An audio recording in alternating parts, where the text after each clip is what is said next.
मुझे पूरा यकीन था कि मेरी माँ मुझसे कोई बात छुपा रही है, लेकिन मुझे ये नहीं पता था कि वह बात इतनी बड़ी होगी। मैंने रात को अपनी माँ से एक ख्वाहिश ज़ाहिर की। मुझे पता था कि वह ख्वाहिश कभी पूरी नहीं होगी, लेकिन एक बेटी होने के नाते अपनी माँ से ही बात कर रही थी। पर अगली सुबह मेरी आँखें खुली कि खुली ही रह गईं, जब मैंने देखा कि मेरे कमरे में इतनी सारी चीज़ें रखी थी, वही चीज़ें जो मैंने उनसे माँगी थी। लेकिन मेरी माँ ये सब कुछ कहाँ से ला सकती थी? वे तो लोगों के घरों में काम करती थी, और जब से ये सब कुछ हो रहा था, तब से मेरी माँ की हरकतें भी बदली-बदली लग रही थी। एक दिन तो मैंने उनका पीछा किया और उनको पकड़ लिया। उन्होंने मेरे कान में ऐसी बात बताई कि मैं हैरान हो गई, क्योंकि उन्होंने मुझे कहा था कि आज से तुमने मेरा नाम मायरा है। हम लोग गाँव में रहते थे, जैसे कि हर गाँव में होता है। यहाँ पर भी मालिकों की हवेली सबसे बड़ी थी। मेरे बाबा किसी ज़माने में उनके यहाँ काम किया करते थे, पर फिर पता चला कि उन्होंने वहाँ पर चोरी की है, और इसके बाद से उनको वहाँ से निकाल दिया गया। मेरे बाबा को और कोई काम नहीं आता था। घर में भूख से फाके पड़ने लगे और हम लोग बहुत ज़्यादा परेशान रहने लगे। मैं अपने माँ बाप की इकलौती बेटी थी, लेकिन छोटे-छोटे 3-4 भाई भी थे। मेरी माँ लोगों के घरों में काम करने लगी, पर एक दिन माँ ने मेरे बाबा से कहा कि मैं बहुत ज़्यादा थक गई हूँ, बच्चों को संभालो या लोगों के घरों में काम करूँ। उन्होंने कहा कि तुम फ़िक्र नहीं करो, आज से मैं काम करा करूँगा। जबकि हमें पता था कि हमारे बाबा को कोई काम नहीं आता, कोई पढ़े लिखे भी नहीं थे, लेकिन वे हर महीने कुछ पैसे ले आया करते, जबकि पूरा महीना वे घर ही बैठे रहते थे। हमारा घर तो चलने लगा था, लेकिन मेरी माँ कोई बेवकूफ़ औरत नहीं थी। मेरे नाना एक बहुत बड़े हकीम थे, और मेरी माँ उनके साथ काम भी करवाया करती थी। इसका मतलब है कि वह भी समझदार औरत थी। उन्होंने कहा कि ये आदमी पूरा दिन घर पर बैठा रहता है, फिर इतने पैसे कहाँ से लेकर आ रहा है। और फिर एक दिन अचानक ही मेरे बाबा एक हादसे में मारे गए, और बाद में वही बात पता चली जिसका डर था, और वह ये कि मेरे बाबा कोई भी नौकरी नहीं करते थे, बल्कि इधर-उधर से लोगों से पैसे उधार लेकर आया करते थे। उन्होंने ये नहीं सोचा कि लोग कब तक उधार देंगे और हमें कब तक पता नहीं चलेगा, क्योंकि हमें पता चल गया था, और अब वे सारे उधार वाले हमारे घर के सामने खड़े थे। मेरी माँ जिन लोगों के घरों में काम करती थी, वे लोग ज़्यादा पैसे नहीं देते थे। कुछ लोग तो कहते कि बदले में बस आटा और चावल ले जाओ, पैसों की बात नहीं करो, हमारे पास पैसे नहीं हैं।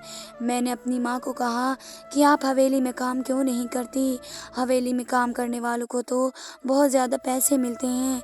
मेरी माँ ने कहा कि तुम्हारे बाप ने जो वहाँ पर चोरी की थी, अगर उनको पता चल गया कि मैं उनकी बीवी हूँ, तो वे मुझे काम कैसे देंगे? मैंने कहा कि आप उनको बताइएगा ही नहीं, तो कैसे पता चलेगा? मेरी माँ ने कहा कि हाँ, वे लोग मुझे जानते नहीं हैं। एक बार मैं तेरे बाप को ढूंढती हुई वहाँ पर गई थी, लेकिन मुझे नहीं लगता कि उनको मेरी शक्ल याद होगी, क्योंकि अमीर लोगों को वैसे भी ज़्यादा शक्ल याद नहीं रहती, उनकी याददाश्त बहुत कमज़ोर होती है। मेरी माँ ने कहा कि तूने अच्छा मशवरा दिया है। वे अगले ही दिन हवेली चली गई।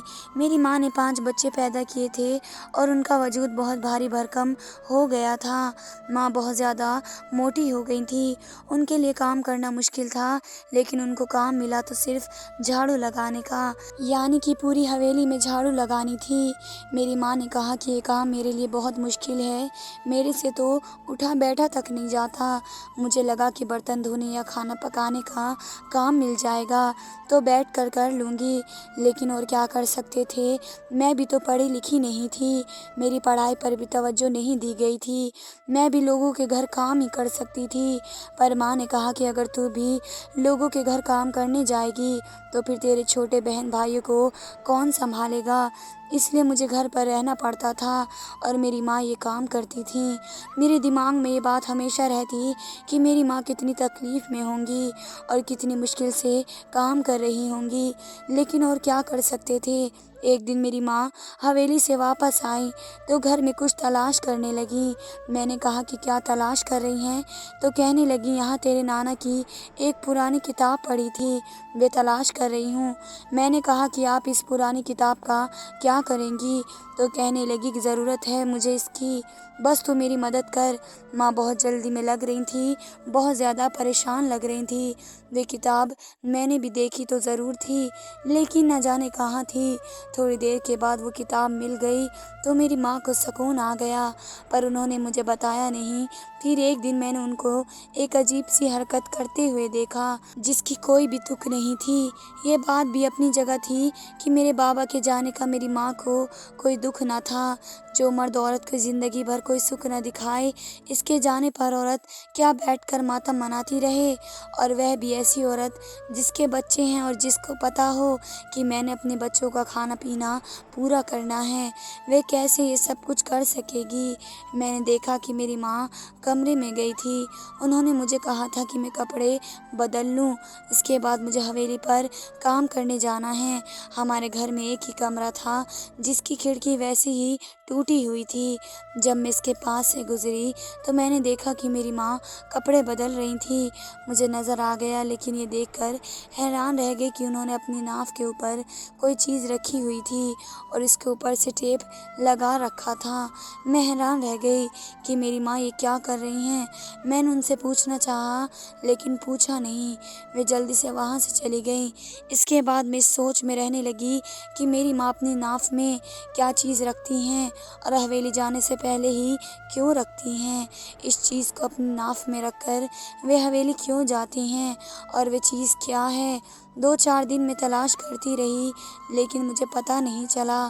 फिर एक दिन मैं किचन में खाना बना रही थी। 2-4 दिन मैं तलाश करती रही, लेकिन मुझे पता नहीं चला। फिर एक दिन मैं किचन में खाना बना रही थी, जब अचानक से मेरे कदमों तले ज़मीन निकल गई। मुझे पता चल गया कि मेरी माँ अपनी नाव में क्या चीज़ रख रही होती थी, क्योंकि वह चीज़ किचन में ही रखी थी और आजकल खाना पीना भी मैं ही देखा करती थी, राशन वगैरह भी मैं ही लेती थी। इसलिए मुझे पता चल गया था कि घर से क्या चीज़ कम है। मेरी माँ जो चीज़ अपनी नाव में रखती थी वे कुछ और नहीं बल्कि अदरक और फिटकरी का एक टुकड़ा होता था। इसे वह अपनी नाव के अंदर रख के ऊपर टेप लगा लेती थी और ये काम हमेशा हवेली जाने से पहले ही करती थी, क्योंकि आगे पीछे वे कभी भी ये काम नहीं करती थी और सबसे छुपा कर ऐसा कर रही थी। मुझे भी नहीं बताती थी, ये तो मैंने छुप कर देख लिया था तो मुझे पता चल गया था। मुझे तो अभी यह बात समझ में नहीं आ रही थी, लेकिन इसके बाद कुछ और अजीब बातें हुई जो वाकई मेरी समझ से बाहर थी। एक दिन मैं अपनी माँ का पीछा करते करते हवेली चली गई। हवेली का दरवाज़ा ऐसा था कि सबके लिए खुला रहता था। हवेली वाले लोग बड़े ही मगरूर थे, हम लोगों को जलील समझते थे, जबकि हमसे अक्सर लोगों के पास अपनी ज़मीन थी, यानी कि हम भी ज़मींदार थे, छोटे मोटे ही सही, लेकिन वे लोग हमें अपना नौकर समझते थे। उनको लगता था कि हम उनके नौकर हैं, इसलिए वे दरवाज़ा खुला रखते थे कि शायद कोई चीज़ मांगने आए या कोई काम करने के लिए आए। मेरे हुलिये से भी ऐसा ही लगता था, क्योंकि मेरे पास पहनने के लिए अच्छे कपड़े नहीं थे। मैं वहाँ पर अपनी माँ को तलाश करने गई थी, लेकिन चौकीदार ने मुझे बातें सुनाकर निकाल दिया। उसने कहा कि अब यहाँ पर नौकरों के लिए कोई काम नहीं है। मैंने कहा कि मैं नौकर नहीं हूँ, तो कहने लगा शक्ल से तो तू फ़कीर नहीं लगती है और कहती है कि नौकर नहीं है। मुझे बड़ा बुरा लगा। मैं वहाँ से घर आ गई और मैंने रोना शुरू कर दिया। मैंने अपनी माँ से कहा कि ये औकात है हमारी, हम लोग लोगों का काम करने के लिए पैदा हुए हैं, लोगों की गंदगी उठाने के लिए पैदा हुए हैं। ये सब कुछ बाबा की वजह से हुआ है। अगर उन्होंने सही कदम उठाया होता तो हमारे साथ कभी ऐसा नहीं होता।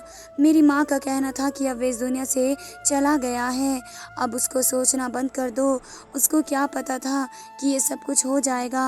वे एक अनपढ़ आदमी था, ऊपर से इसको नशे की आदत थी। वे अपनी दुनिया में मगन था, इसने अपनी ज़िंदगी भी तो बर्बाद की थी। वे कौन सा जिंदा है, कौन सा किसी अच्छे हाल में होगा। ऊपर वाले के यहाँ भी उसे जवाब देना पड़ेगा। तू फिक्र ना कर।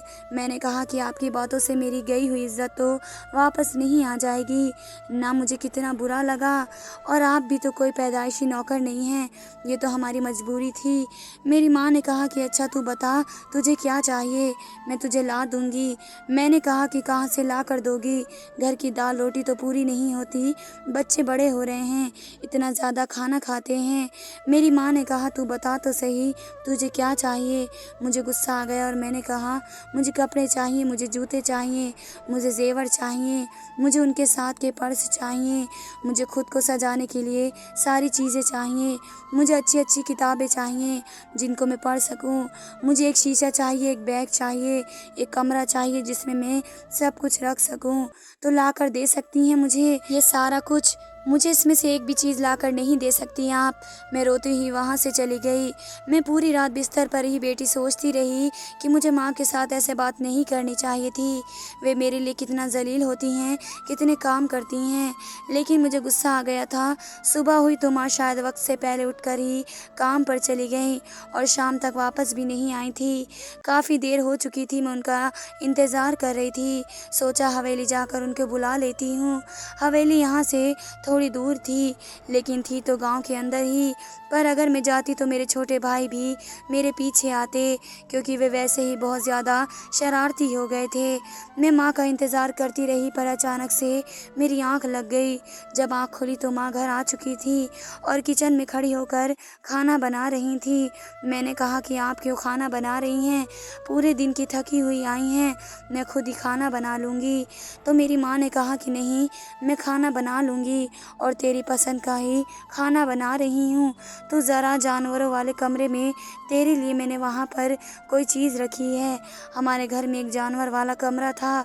जब हमारे पास कुछ बकरियाँ और मुर्गियाँ होती थी तो हम उनको उसी कमरे में रखते थे। ये अच्छे वक्तों की बात है, लेकिन अब हमारे पास जानवर रखने के लिए ही नहीं थे। लेकिन वे कमरा अब खाली पड़ा हुआ था। मैंने कहा कि वहाँ पर क्या रखा है आपने मेरे लिए? तो उन्होंने कहा तुम जाकर खुद ही देख लो। उनके चेहरे पर हल्की सी मुस्कुराहट थी जिसकी मुझे समझ नहीं आई। जब मैं इस कमरे में दाखिल हुई तो मेरे कदमों तले ज़मीन निकल गई। मुझे यकीन नहीं हुआ कि मेरी आंखों के सामने ये क्या कुछ पड़ा हुआ था। ये वही सारी चीज़ें जो मैंने अपनी ज़ुबान से गुस्से में निकाली थी। 5 से 7 जोड़ी कपड़े, जूते, उनके साथ की चीज़ें, मेकअप का सामान और एक बहुत ही खूबसूरत शीशा जिसके अंदर मैं खुद को देख सकती थी। ज़ेवरात, एक अच्छा सा बैग, एक अच्छा सा पर्स, किताबें, और इस कमरे को भी अच्छे तरीके से साफ़ कर दिया गया था। वहाँ मेरे लिए एक बिस्तर भी लगवाया गया था। शायद मेरी माँ ने एक बेड भी लिया था जो बहुत ही ज़्यादा खूबसूरत था। पर्दे भी लगवाए थे। शायद आज वे पूरा दिन यही करती रही थी और ये सारा सामान लेने के लिए शहर गई थी, क्योंकि इतनी खूबसूरत चीज़ें यहाँ नहीं मिलती थी। मेरी आंखों में खुशी के आंसू आ गए। मैं एक ही वक्त में हंसने भी लगी और एक ही वक्त में रोने भी लगी। मुझे समझ नहीं आ रहा था कि मैं क्या करूं। मैं कमरे से बाहर भागी तो मेरी माँ सामने खड़ी थी। मैं भागकर उनके गले लग गई। मैंने कहा कि आपने मेरे लिए ये सब कुछ किया, लेकिन आपने कैसे किया? आज मैंने उनको गले से लगाया तो ये महसूस करके हैरान हुई कि वे तो बहुत ज़्यादा पतली हो गई थी। शायद उनका बहुत सारा वज़न उतर गया था। ये सब कुछ मेहनत करने की वजह से ही हुआ था। मैंने कहा कि आपने ये सब कुछ कैसे किया? क्या आपने किसी से उधार लिया है? मुझे ये सब कुछ नहीं चाहिए। हम उन चीज़ों को वापस कर देंगे और उन पैसों से घर का राशन ले लेंगे, या फिर जिससे भी उधार लिया है उसको वापस कर देंगे। मैं गुस्से में थी, मैंने इसलिए बोल दिया। मेरी माँ ने कहा कि तूने कभी ज़िंदगी में मुझसे कुछ नहीं मांगा, पहली बार मांगा तो क्या मैं ना ला कर देती तुझे? मेरी सबसे अच्छी वाली बेटी है तू। तूने कभी कोई चीज़ मांगी ही नहीं मुझसे और पहली बार मांगी है तो यह क्या वापस कर दूँ? ये सब कुछ तेरे लिए है और ये तेरा कमरा है, तू यहाँ पर रहेगी। और कुछ भी चाहिए तो मुझे बता दे। और मैंने किसी से भी उधार नहीं लिया। मैंने कहा कि उधार नहीं लिया तो फिर ये सब कुछ पैसे? मेरी माँ ने कहा कि बस एक काम काम करना कि मुझसे सवाल नहीं करना, बाकी सब कुछ ठीक हो जाएगा। मैंने कहा कि हवेली वालों ने तो आपकी मदद की नहीं की होगी।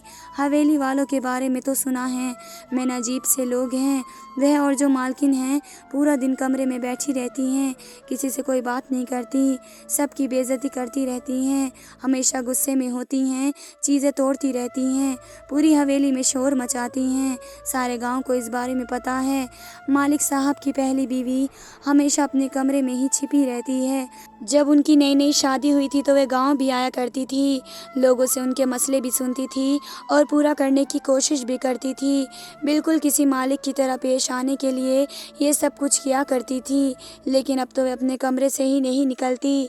मेरी माँ ने कहा कि इसका अपना मसला है कोई, पर वे इतनी भी बुरी नहीं है। बस तुम ये समझो कि ये पैसे ना तो मैंने कहीं से उधार लिए हैं और ना ही मैंने कोई उल्टा काम किया है, लेकिन तुम्हारे लिए लेकर आई हूँ ये सब कुछ। बस तुम खुश रहा करो और परेशान नहीं हुआ करो। माँ ने कहा था कि परेशान नहीं होना चाहिए, लेकिन परेशान होने की तो बात थी, क्योंकि ये सामान हज़ारों में भी नहीं बल्कि लाखों में था। और मैंने जब से पैदा हुई थी अपनी ज़िंदगी में 1000 रुपये एक साथ नहीं देखे थे। और फिर मेरी माँ ये सब कुछ पैसे ले आई। खाली ये बेड ही 30 या 40 हज़ार का था, क्योंकि आजकल तो इस तरह के बेड शहर में ही मिलते थे और बहुत ज़्यादा महंगे थे।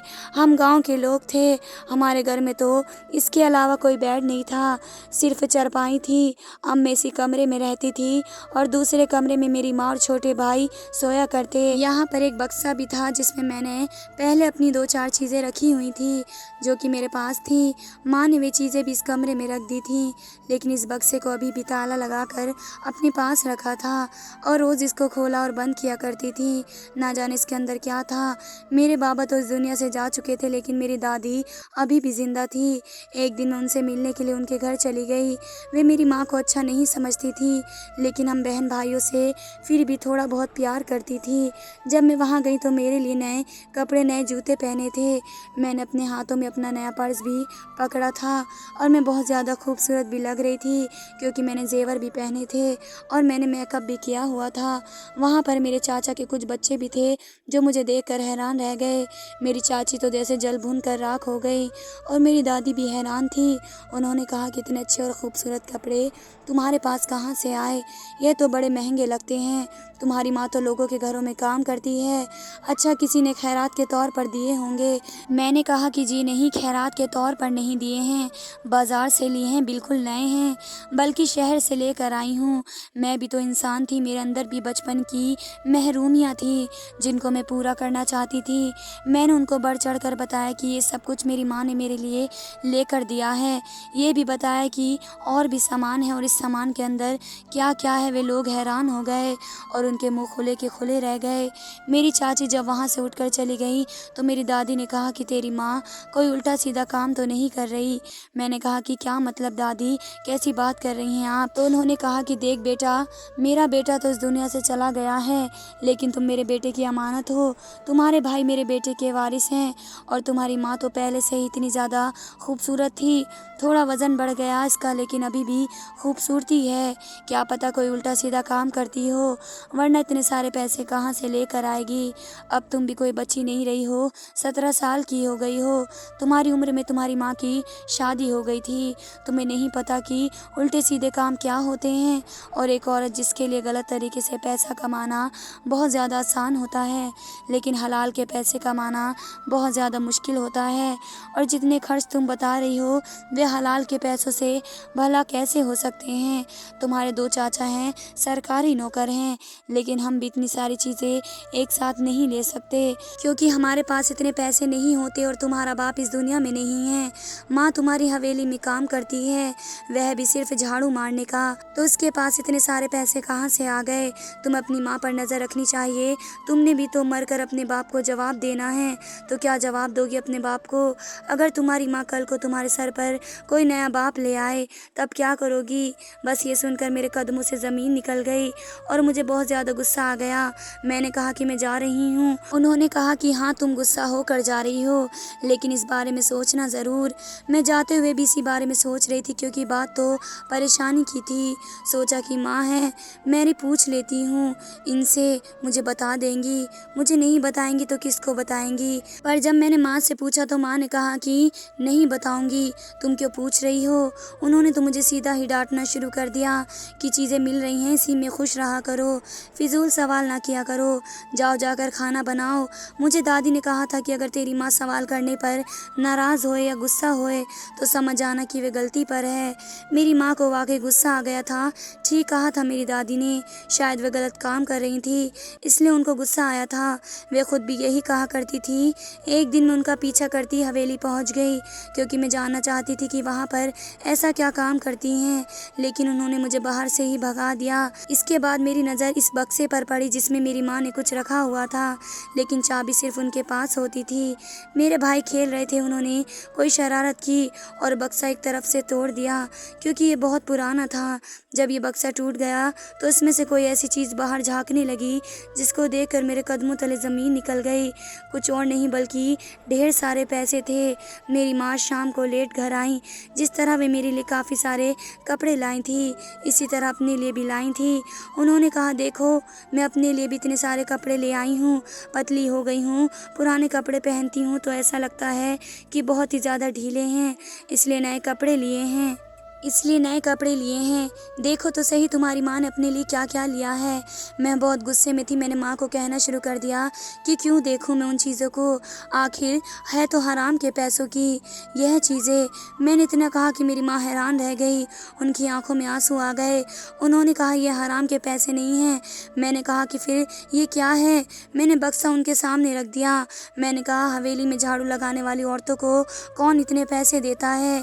मेरी माँ ने कहा कि तुम चुप कर जाओ, कोई ऐसी बात न कर देना जिससे बाद में तुम्हें पछताना पड़े। मैं तुम्हें सारी बात बताती हूँ। उन्होंने कहा कि मैं हवेली में झाड़ू लगाने का काम भी करती हूँ, लेकिन जब मैंने बड़ी मालकिन को देखा तो हैरान रह गई। वे बहुत ज़्यादा दुबली पतली होती थी, लेकिन अब बहुत ज़्यादा मोटी हो गई थी। उनका कहना था कि मालिक ने 2 शादियाँ और करनी हैं और वे टेंशन में और परेशानी में रहकर बहुत ज़्यादा खाना खाने लगी, जिसकी वजह से उनका वज़न बढ़ गया है। मैंने कहा कि मैं आपका वज़न कम करवा सकती हूँ तो आपका पति आपकी तरफ दोबारा से फ़िदा हो जाएगा। और उन्होंने कहा कि झूठ है, मैंने बड़े नुस्खे आजमाए, मुझ पर कभी कोई असर नहीं हुआ और तुम वज़न कम करने की बात करती हो, तुम तो खुद इतनी मोटी हो। मेरी माँ ने कहा कि मैंने उनको कहा कि मैं आपको 1 हफ्ते में आपका वज़न कम करके दिखाऊंगी। अगर मेरा वज़न कम हो गया तो फिर आपको भी ये नुस्खा आजमाना होगा, लेकिन इस नुस्खे के बदले आपको मुझे लाखों रुपए देने होंगे। उन्होंने कहा कि मैं तुम्हें दूंगी, लेकिन पहले तुम अपने ऊपर ये नुस्खा आजमाओ। और मैंने क्या किया कि मेरे बाबा की पुरानी किताब तलाश की, क्योंकि इसके अंदर ही वह नुस्खा लिखा हुआ था। इसके मुताबिक अदरक के छोटे से टुकड़े को अपनी नाव के पीछे रखकर इसके ऊपर टेप लगानी होती है और पूरे 12 घंटे के बाद इसको निकाल देना होता है। इसलिए मैं हवेली जाने के पहले ही ये काम कर लेती थी, क्योंकि मेरा ज़्यादातर वक्त तो हवेली में गुजरता था। और देखो तुम्हारे सामने हूँ मेरा कितना वज़न कम हुआ। जब इन्होंने मुझे देखा तो वे भी हैरान रह गई। उन्होंने भी मेरे बताए हुए इस नुस्खे पर अमल किया। उनका वज़न भी कम होने लगा और इसलिए उन्होंने मुझे खुश होकर बहुत सारे पैसे दिए। थोड़े पैसे मैंने उनसे पहले ही ले लिए थे, जिन पैसों से मैंने तुम्हारे लिए सामान लेकर आई थी, और ये पैसे उन्होंने मुझे 1 हफ्ता पहले ही दिए हैं। मैंने कहा था कि मैं अब ये नौकरी नहीं करूँगी, पर उनका कहना था कि हवेली में बहुत से लोग रहते हैं और एक दूसरे पर नज़र रखते हैं, इसलिए तुम पैसे मिलने के 10 दिन या 15 दिन बाद नौकरी छोड़ना, नहीं तो कहीं पैसों की बात निकल आई तो कहेंगे कि मैंने तुम्हें दे दिए हैं या तुम पर भी इल्ज़ाम आ सकता है। इसलिए मैंने 10 से 15 दिन तक नौकरी की, लेकिन आज मेरी नौकरी का आखिरी दिन था तो बाज़ार चली गई और अपने लिए कपड़े भी ले आई। अब हमें नौकरी करने की ज़रूरत नहीं है, हम उन पैसों से यहाँ पर एक छोटी सी दुकान बनाएंगे और इसमें शहर के हिसाब से चीज़ें रखेंगे, तो फिर लोग यहाँ से ही सारी चीज़ें लिया करेंगे। मैं इस बात पर हैरान रह गई। मुझे मेरी माँ ने कहा कि अब बड़ी मालकिन को बड़े साहब ने फिर से वक्त देना शुरू कर दिया है, क्योंकि शक्ल और सूरत में वे सबसे ज़्यादा खूबसूरत थी, लेकिन वज़न बढ़ने की वजह से काफ़ी बदसूरत लगना शुरू हो गई थी। और फिर मानो ना मानो, पहली बीवी तो पहली बीवी होती है, इसी के साथ इंसान को ज़्यादा मोहब्बत होती है। ये बहुत ज़्यादा खुश हैं, इसलिए उन्होंने खुश होकर मुझे ज़्यादा पैसे दिए हैं। मैंने कहा माँ मुझे माफ़ कर दें, मैं दादी की बातों में आ गई थी। मेरी माँ ने कहा कि इस औरत ने सारी ज़िंदगी यही किया है, लेकिन तुम दोबारा इसकी बातों में नहीं आना, अब हमारे अच्छे दिन आने वाले हैं। ये लोग हमें इसी तरह की बातें करेंगे, जब हमारे तक नहीं पहुंच पाएंगे तो उल्टी सीधी बातें करके हमें तंग करने की कोशिश करेंगे, लेकिन हमने किसी की बात पर ध्यान नहीं देना। माँ ने मुझे गले से लगाया और हमारे हालात हमेशा के लिए बदल गए। हमने घर में ही एक दुकान बना ली, जिसमें हम शहर से सामान मंगवाया करते हैं। जो सामान लेने के लिए पहले लोग शहर जाते थे, हमारी दुकान से ही अब ले लिया करते थे, इसलिए हमारी दुकान बढ़िया चल रही थी। ऊपर वाले का शुक्र है कि सब कुछ बिल्कुल ठीक है। मेरे भाई अच्छे स्कूलों में पढ़ रहे हैं, हम किसी के घर पर काम नहीं करते अब, और नौकरी नहीं करनी पड़ती, अपना कमाते हैं, खुद खाते हैं और बहुत ज़्यादा खुश रहते हैं। धन्यवाद दोस्तों।